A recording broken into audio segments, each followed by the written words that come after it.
सोबत असेल जाणीव। रोखोक बातम्यांसाठी पाहत राहा जाणीव मराठी। होऊ दे जाणीव। लाईक करा, शेअर करा आणि सबस्क्राइब करा आपल्या हक्काचे चॅनल जाणीव मराठी।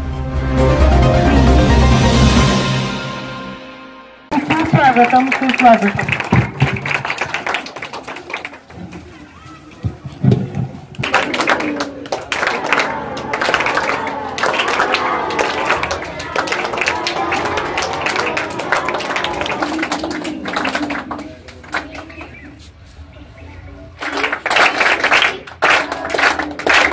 स्वागत करून आजच्या या स्वागत समारंभास मी सुरुवात करत आहे। बलिसवासात परिसरात गेल्या 25 वर्ष गेल्या रोपे महोत्सव होऊन गेला 27 वर्ष चालू आहे आणि आताच जर आपण बघितलं डिजिटल संगणकाचं युग आहे आणि या युगामध्ये वर्गखोल्या कशा असाव्यात, शाळेला कोणत्या भौतिक सुविधा असाव्यात, या सगळ्या गोष्टींचा विचार करून मुलं किंवा पालक सुद्धा काय करतात, प्रवेश घेत असतात। आणि त्या गोष्टींची आमची कमतरता भरून काढण्यासाठी दादांनी आमची शाळा दत्तक घेतली आणि SP साहेबांपर्यंत, CO साहेबांपर्यंत त्यांनी धाव घेतली।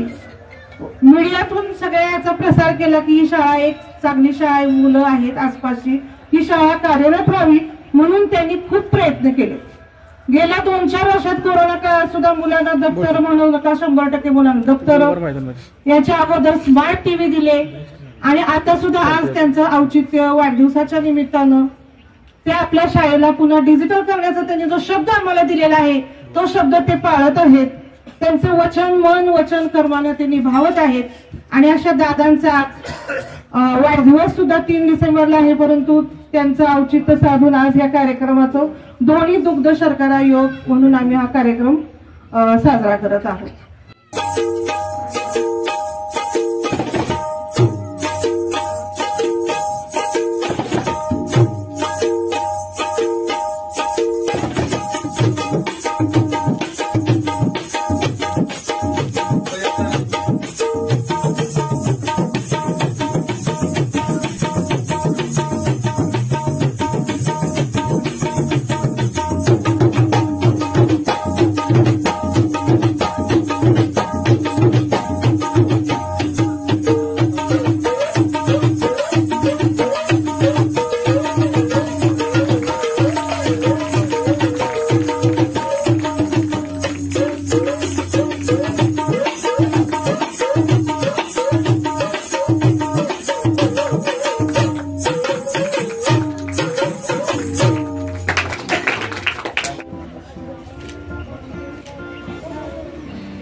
हेलो,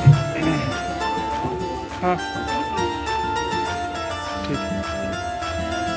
ठीक है मैडम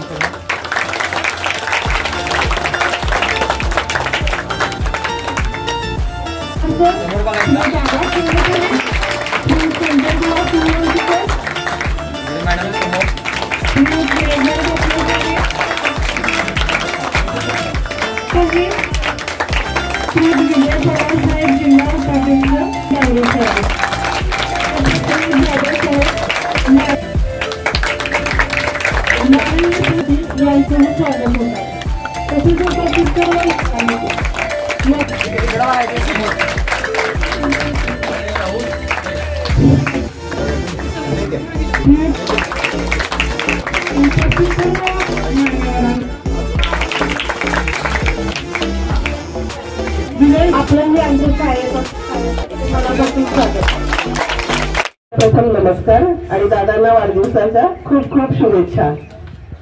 दादांबद्दल सांगायचं म्हटलं तर एकच वाक्य मला आठवतं, देणाऱ्याचे हात हजार दुबळी माझी झोळी, किंवा देणाऱ्याने देत जावे घेणाऱ्याने घेत जावे आणि घेता घेता एक दिवस देणाऱ्याचे हातच घ्यावेत। देणाऱ्याचे हात घ्यावेत म्हणजे त्यांची दानशूर ही वृत्ती आपण अंगीकारली पाहिजे। सामाजिक बांधिलकी सध्याच्या काळामध्ये कोण जपतं ते फक्त प्रसिद्धीसाठी, पण दादा हे प्रसिद्धीपासूनही फार फार दूर आहेत। आणि जेव्हा जेव्हा आम्ही दादांना एखाद्या गोष्टीची मागणी केली दादानी ती विद्यार्थ्यांसाठी पुरवली नाही असं क्वचितच घडलं. अगदी प्रत्येक गोष्ट दादांनी या लहानग्या चिमुकल्यांसाठी अगदी सांगितल्याबरोबर दिलेली आहे. शाळा डिजिटल करायची, आपली शाळा डिजिटल झाली पाहिजे, हे नुसतं आम्ही दादांना सांगितलं. दादांनी लगेच 2 TV पाठवले सुद्धा. आणि आता सुद्धा आपल्या ठाण्यामध्ये घडलेल्या घटनेनंतर मुलींच्या अत्याचाराच्या विरोधामध्ये किंवा त्यासाठी एक सुरक्षितता म्हणून आम्ही दादांना CCTV कॅमेऱ्यांची मागणी केली. दादांनी तीही त्वरित दिलेली आहे. त्याबद्दल दादांचे खूप खूप आभार. आणि खरोखर असं वाटतं की खरंच हे आमच्या सगळ्यांचे ह्या चिमुकल्यांचे दत्तक पिताच आहेत. आणि खूप छान कार्य दादा तुम्ही करताय. या चिमुकल्यांचे अगदी शुभेच्छा म्हणा किंवा चिमुकल्यांच्या सगळ्या भावना तुम्ही पूर्ण करताय, त्यांच्या सगळ्या इच्छा पूर्ण करताय. त्यामुळे खूप खूप तुम्हाला निरोगी दीर्घायुष्य लाभो आणि असेच कार्य तुमच्या हातून घडो अशी मी ईश्वरचरणी प्रार्थना करते. या नेतृत्वाला आमच्या सर्वांच्याकडून अगदी मनापासून धन्यवाद, मनापासून धन्यवाद, मनापासून धन्यवाद. मी प्रथम संग्रामदादांचे धन्यवाद देतो. दान कुठं करावं हे देखील समजलं पाहिजे. पूर्वी एक संस्कृतमध्ये श्लोक होता, त्याला असं आहे की आपण दिलेलं दान हे सत्कर्मी लागावं. सत्कर्मी लागावं याचा अर्थ की दिलेल्या दानाचा सदुपयोग व्हावा. आणि त्या सदुपयोगच व्हावा असं नाही तर त्या ज्याला गरज आहे त्या गरजू माणसाला ते दान गेलं पाहिजे. तर याचं औचित्य साधून संग्रामदादांना आता या मॅडमने आढावा घेतला त्यांच्या कार्याचा. त्यांचं राजकारणापेक्षा देखील समाजकार्यच अधिक उठून दिसत आहे. आणि याची जाणीव असणारे संग्रामदादा कुठं दान द्यावं हे त्यांनी बरोबर हेरलं. आणि या बालसमूहाची जी गरज आहे, त्यांना जी गरज आहे की आताच्या टेक्नॉलॉजीची गरज आहे, आता हे टेक्नॉलॉजी त्यांनी आत्मसात केली पाहिजे याची गरज आहे. आणि हे ओळखून संग्रामदादांनी योग्य ठिकाणी हे त्यांचं वाढदिवसाचं औचित्य साधून देणगी दिलेली असं मला वाटतं. स्वतःच्या प्रसिद्धीसाठी दान करणारे भरपूर असतात, परंतु संग्रामदादांनी आतापर्यंत अनेक कार्य केलेले आहेत, परंतु त्याची त्यांनी कुठेही प्रसिद्धी केलेली नाही. आणि मी अगदी त्यांचा लहानपणापासून बघतोय. मी माझे मित्राचा मुलगा आहे हा, आणि लहानपणापासून मी त्यांना ओळखतोय. त्यांनी आतापर्यंत एवढे कार्य केलेले असते. मगाशी मॅडमनी जे सांगितले ते सर्व खरं आहे. त्यातलं कुठल्याही कामाची प्रसिद्धीसाठी मात्र त्यांनी हे काम केलं नाही, हे अगदी सर्वांनी लक्षात ठेवावं. परंतु ह्याची जाणीवही आपण सर्वांनी ठेवली पाहिजे की संग्रामदादांनी आपल्याला हे मदत केलेली आहे. हे दान आता सत्कारणी लागल, परंतु त्या मी इथल्या स्टाफना मी विनंती करेन की जे संग्रामदादांनी तुमच्यासाठी जे दिलेलं आहे त्याचा सदुपयोग करा. आणि ह्या बालचिमुंना त्याच्यात योग्य ट्रेनिंग द्या, योग्य त्यांना ओळख करून द्या टेक्नॉलॉजीची. तर हे संग्रामदादाचं जे दातृत्व आहे त्याला आणखीन उजाळा मिळेल असं मला वाटतं. आणि या निमित्तानं संग्रामदादाला असंच सामाजिक कार्य करण्यासाठी आणि राजकारणापेक्षाही सामाजिक कार्य करण्यासाठी परमेश्वराने दीर्घायुष्य आणि निरोगी आयुष्य द्यावं अशी विनंती करतो आणि थांबतो. आजच्या अनौपचारिक पण घरगुती कार्यक्रमासाठी या ठिकाणी उपस्थित असलेले आपल्या सर्वांचे मार्गदर्शक आदरणीय पारेख काका, विधी काका, सुतार सर, किरण अप्पा, विभूती सर, जाधव काका, डांगरे काका, मेजर भोसले, आमचे बुवा सुरक्षी काका, आबा, आदरणीय जगताप सर, आपले केंद्र प्रमुख मुकुंदप्पा, ताई, सर्व सुवर्णताई, सगळेच आपण मान्यवर आणि माझे तरुण मित्र आणि माझे बाल मित्र आणि मैत्रिणी. खरं तर सर आजची ही सगळी भेट ही मी दिलेली नाही, त्या सगळ्या माझ्या मित्र परिवारांची हे सगळे नियोजन आहे. आणि तिने सगळ्यांनी ठरवलं की मनापासून या सगळ्या की आयुष्यामध्ये सर काका चांगले मित्र मिळणं आणि चांगले मार्गदर्शक मिळणं मला वाटतं खूप महत्वाची गोष्ट आहे. की लहानपणापासूनच एक शिक्षणाच्या वातावरणामध्ये स्वामी विवेकानंद शिक्षण संस्थेमध्ये आमच्या सगळ्या कुटुंबांनी सेवा दिली. आणि त्या निमित्तानं विभूती सर असतील, जगताप सर असतील, आमच्या बाबांचे सगळेच मित्र आणि त्यांच्यापासून आणि इथं आल्यानंतर सुद्धा हे सगळे पारेख काका आणि सर्व ज्येष्ठ मंडळींचं मार्गदर्शन मला सगळ्यांना मिळालं. अतिशय चांगल्या प्रकारच्या वातावरणामध्ये शिक्षण घ्यायची संधी मिळाली. एक उणीव नेहमी जाणवत राहते की अलीकडच्या काळामध्ये शिक्षण खूप महाग झालंय असं मला स्वतःला वाटतं. की आपण तर सगळे आमच्या अगोदर खूप कष्टात शिकला, पण आज आम्ही सगळे जे मित्र उभे आहोत ते सगळेजण मला वाटतं आम्हाला फी कुठं भरावी लागली नाही. सगळे ईबीसी फॉर्मवर आम्ही सगळे अगदी ग्रॅज्युएशन झालो. पण आताच्या काळामध्ये सगळ्यांना वाटतं की इंग्लिश मिडियमच्या आधुनिक युगामध्ये ग्लोबलायझेशन युगामध्ये आपले मुलं कुठं मागे राहू नयेत, म्हणून थोड्याशा चांगल्या शाळेमध्ये नामांकित शाळेमध्ये मुलांनी जावं आणि तिथं शिक्षण घ्यावं यासाठी प्रयत्न झालेला असतो. मला वाटतं पालक खूप कष्ट करतात, प्रयत्न करतात, पण सगळ्यांनाच ती संधी कदाचित कोणत्या कारणामुळे मिळत नसेल.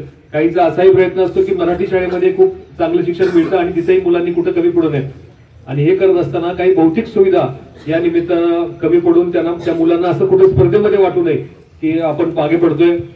या पूर्ण स्टाफचं कौतुक आहे की ज्या काही स्पर्धा परीक्षा कातर होतात त्या स्पर्धा परीक्षेमध्ये या जिल्हा परिषदच्या शाळेमध्ये खूप मुलं दरवर्षी मला वाटतं सगळ्या प्रत्याशिक परीक्षा असतील, स्कॉलरशिपच्या परीक्षा असतील, सगळ्या परीक्षांमध्ये ही मुलं अतिशय अगदी त्यांचं चुणूक त्यांची दाखवतात. आपल्या सगळ्या स्टाफचंही कौतुक आहे. गुरुजन वर्ग आपला खूप या शाळेचा खूप चांगला आहे. ह्या शाळेचे सर काका बिल्डिंग बद्दल तुमचं मार्गदर्शन अतिशय महत्वाचं आपल्याला लागणार आहे की बिल्डिंग खूप जुनी झाली आहे आणि अलीकडच्या काळामध्ये आपल्या शहरात मोठ्या प्रमाणात MIDC आणि इथं हद्दवाढ झाल्यानंतर शाळा ह्या परिसरामध्ये मराठी शाळा अशी नाही, एकमेव ही जिल्हा परिषद शाळा आहे. आपल्या इंदिरानगरच्या परिसरामध्ये असलेली एक शाळा. या शाळा टिकल्या पाहिजेत. जसं आपण मगाशी म्हणलं की मराठी आपली संस्कृती, मराठी शाळा टिकल्या पाहिजेत आणि या माध्यमातून अनेक चांगले विद्यार्थी पुढे घडले पाहिजे यासाठी आपण सगळ्यांनी प्रयत्न करणं गरजेचं आहे. आदरणीय छत्रपती उदयनराजे भोसले महाराज साहेबांच्या बरोबर SP साहेबांना, कलेक्टर साहेबांना याबाबत वेळोवेळी आम्ही निवेदन दिलं, पण इथं अडचणी आहेत. थोडं आपल्याला त्याबद्दल बसून काय आपलं महसूल खात्याचा तुमच्याकडे दांडगा अनुभव आणि आपल्याला सगळ्यांनी मिळून ही शाळा अधिक चांगल्या प्रकारे तिथं जर ही जागा अवेलेबल नसेल तर जागा दुसरी एखादी जागा आपल्याला देता येते का, आपण सगळे मिळून सगळे प्रयत्न करूया. पण येणाऱ्या काळामध्ये या परिसरामध्ये अनेक शाळा आपण मला आठवत आहे त्या आपल्याला कदाचित माहिती असेल नगर जिल्ह्यामध्ये एक शाळा आहे की पूर्ण अगदी इंटरनॅशनल स्टँडर्ड असलेली एक शाळा तिथे डेव्हलप झाली आहे. आपण सगळेजण असल्यानंतर छत्रपती महाराजांचा 8 दिवस आता दोन्ही राज्य एकत्रच आहेत आणि या दोघांच्या मदतीनं आपण एक चांगली सुंदर अशा प्रकारची शाळा या ठिकाणी तयार करण्याचा प्रयत्न करू. आदरणीय सर आपली मदत आम्हाला लागेल. आमच्याकडून जे काही अपेक्षित आहे ते निश्चित करू. पण या मुलांना मराठी शाळेमध्ये आपण शिकतोय अशा प्रकारची कुठली भावना त्यांच्या मनामध्ये राहू नये. आमच्याकडनं जे काही शक्य आहे महाराजांच्या वाढदिवसाला जसं आपण सांगितलं की ती शाळा डिजिटल झाली पाहिजे यासाठी प्रयत्न केले. अनेक वेळा आमच्या मित्र परिवारामध्ये अनेकांचे वाढदिवस असतात तर शाळेची दप्तर असतील कुठं असतील इथंच नाही अनेक ठिकाणी जिल्हाभरामध्ये आमच्या सगळ्या मित्र युवा शक्ती फाउंडेशनच्या माध्यमातून हे सगळं काम सुरू असतं. आपण मगाशी फार मॅडम कुणी लिहून दिलं मला माहित नाही बुवा, एवढं माझं कौतुक झालं. मलाही थोडस मी नाही पण हे सगळं आपल्या सगळ्यांचं मार्गदर्शन आशीर्वाद निश्चितपणे माझ्यासाठी महत्वाचे आहेत. इथून पुढच्या काळामध्ये आपल्या सगळ्यांच्या ज्या काही मला वाटतं एक मुलगा म्हणून तुमच्या घरातला सदस्य म्हणून ज्या अपेक्षा माझ्यावर जबाबदारी आहे ते निश्चितपणे पूर्ण करण्याचा प्रयत्न माझ्याकडनं राहील. कुठेही कमी पडणार नाही आणि चुकलं तर मला सर कार्यकर्ता असतील जगताप सर मगाशी बोलता तुम्ही दादा म्हणलं तुम्हाला सगळ्यांना माझ्या आजपासून विनंती आहे. आज वाढदिवसाला माझा वाढदिवसाचा कार्यक्रम असं समजू वाढदिवस 3 तारखेला पण आजच सांगतो तुम्ही मला अरे थोडं म्हणल्याशिवाय मी तुमच्याकडे बघणार नाही मध्ये येणार नाही. तुम्ही काय करता मला दादा करून मलाही थोडंसं करून ठेवलं. पण तुमच्या हे तर स्टेजवर बसलेली सगळी मंडळी आणि माझ्यापेक्षा वयानं आपण जे काही मंडळी आहेत त्यांनी मला अरे तुरे म्हणावं तुमच्या मुलासारखा मी आहे. आपल्या सगळ्यांकडून मला वेळोवेळी मार्गदर्शन मिळावं. जिथं माझ्याकडे काही चूक होईल निश्चितपणाने तुम्ही हक्काने माझा कान पकडावं हीच माझी आपल्याकडून अपेक्षा आहे. आपण या निमित्तानं एका छोट्याशा कार्यक्रमानिमित्त अगदी सगळ्या मित्रांनी खूप चांगलं नियोजन केलं. ही खूप छोटी मला वाटतं मदत आहे. मित्रांनी ठरवलं की यावर्षी सर बॅनर लावायचे नाही. मी गेल्या 20-22 वर्ष मी सामाजिक कार्यामध्ये आहे पण मला असं कधी वाटत नाही वाढदिवस करावा. वाढदिवस प्रत्येकाला वाटतं की सेलिब्रेशन व्हावं मित्र यावेत पण या छोट्या मुलांना तुम्हाला सगळ्यांना वाटत राहतं ना की घरी आलं 4 मित्रांना बोलवावं केक कापावा चॉकलेट हो केकची पार्टी व्हावी. पण मला वाटतं आता हे लहानपणी सगळं झालंय. तुम्ही ज्या वयामध्ये होता त्यावेळी माझी आई सुद्धा आपल्या वाळूची कशात काही आपल्या केक करायचं त्या कुकरमध्ये तो केक त्या आज नंदिनीचा किती क्रीमचा मोठा केक आला तरी त्या केकची चव खूप वेगळी आहे. त्यामुळे तो केक आयुष्यभर लक्षात ठेवा.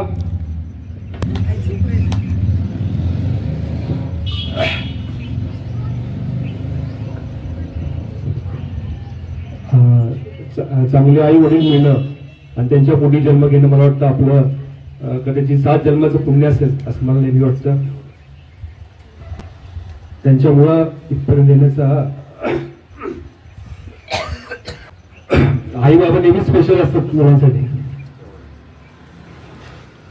त्यामुळं आजपर्यंत इथपर्यंत वाटचालीमध्ये त्यांचा उतार खूप मोठा आहे.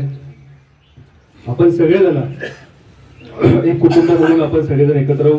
आपल्याला ज्या ज्या वेळ वाटेल मॅडम हे खूप हे होत राहील. छत्रपती उदयनराजेंचा आशीर्वाद आमच्या सगळ्यांच्या पाठीशी आहे. ते नेहमीच कुठल्या चांगल्या कामाला कधीच कमी पडत नाहीत. आपण म्हणजे ज्या ज्या वेळेस चांगलं काही करता येईल इथंच नाही आसपासच्या परिसरामध्ये कुठे कुठे आपल्याला जिथं वाटेल जिथं काही कमतरता आहे तिथं आपण सगळेजण आम्ही सगळ्यांच्या माध्यमातून काम करण्याचा प्रयत्न करू. तुम्हा सगळ्यांना छोट्या बच्चे कंपनीला विनंती आहे. थंडीचे दिवस आहेत खूप कंटाळा आहे असं मला वाटतं सकाळपासून.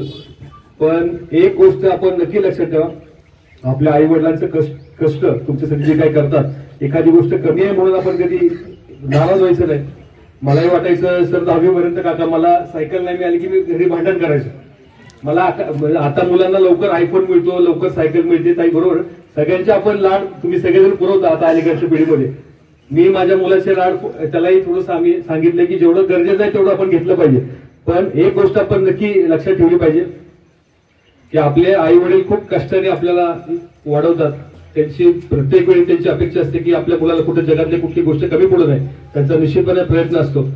पण मला तुम्हाला सगळ्यांना छोट्या बच्चे कंपनीला माझ्या लहान भावंडांना माझी तुम्हाला अगदी कळकळीचं सांगणं आहे. एखादी गोष्ट शेजारी आपल्याकडे कोणाकडे चांगलं दप्तर आहे कोणाकडे एखादी चांगली सायकल आहे किंवा छोटं मोठं झाल्यानंतर असं वाटेल की एखाद्याकडे चांगली गाडी आहे. मला वाटतं आपल्या कष्टाच्या आणि त्यांच्या आई वडिलांच्या कष्टाला साजेसा अशा प्रकारचं जे काही आपल्याकडे असेल मला वाटतं त्याची किंमत लाख मोलाची असते. तुम्ही कधी असं तुम्हाला वाटलं की आपल्याकडे काही कमी आहे चांगलं एखादा ड्रेस नाही एखादं बूट आपल्याकडे नाही चप्पल नाही असं कधी मनात आणू नका. जगातली खूप मोठी मोठी माणसं ज्यांच्याकडे आयुष्यामध्ये कधी काही नव्हतं ती लोक स्वतःच्या कष्टावर आणि आपल्या आई वडिलांच्या आशीर्वादावर खूप मोठी झाली आहेत. इथून पुढे तुमच्याकडून हीच अपेक्षा आहे की हे डिजिटल सगळं आपण जे काही नव्या युगामध्ये आपल्या आई वडिलांचे संस्कार आपण विसरू नका एवढीच तुम्हाला सगळ्यांना विनंती करतो. आपण खूप वेळ थांबलात मनापासून आपल्या सगळ्यांचा धन्यवाद व्यक्त करतो. वाढदिवस होत राहील. माझ्या मित्रांनाही सगळ्यांना चांगलं आहे बघा ते सगळे नाराज होतात की बॅनर लावायला सेलिब्रेशन करायला आपल्याला मिळत नाही. पण त्या सगळ्यांना माझ्या सगळ्या तुमच्या सगळे मित्रमंडळाला माझी विनंती आहे मी आपण अनेक वर्ष एकत्र आहोत. इथून पुढच्या काळामध्ये आपण सगळेजण अधिक चांगल्या पद्धतीने काम करणारच आहोत. इथून पुढच्या काळामध्ये आपल्याला अधिक चांगलं काम करण्याच्या दृष्टिकोनातून आपल्याला ऊर्जा मिळेल आणि ही कदाचित बॅनरमध्ये फोटोवर असणारे हे सगळं ठीक आहे पण मला वाटतं मनातली जागा कोणी हिरावून घेऊ शकत नाही. तर आपण लोकांच्या मनामध्ये जेवढं आपल्याला घड करता येईल अशा प्रकारचे काम आपण सगळे करू. तुमची साथ अतिशय महत्वाची मुलं ही आज या निमित्ताने आपण सगळेजण ज्येष्ठ मंडळी आपण ठिकाणी आलात मला आशीर्वाद दिलेत. मनापासून शाळेचे आणि सगळ्या व्यवस्थापनाचे मनापासून आभार मानतो आणि माझ्या मित्रपरिवाराला धन्यवाद म्हणणार नाही पण तुम्ही माझ्या बरोबर आजपर्यंत राहिलात. इथून पुढच्या काळामध्ये तुमची साथ अशीच मला महत्वाची आहे. मनापासून पुन्हा एकदा सर्वांचे धन्यवाद.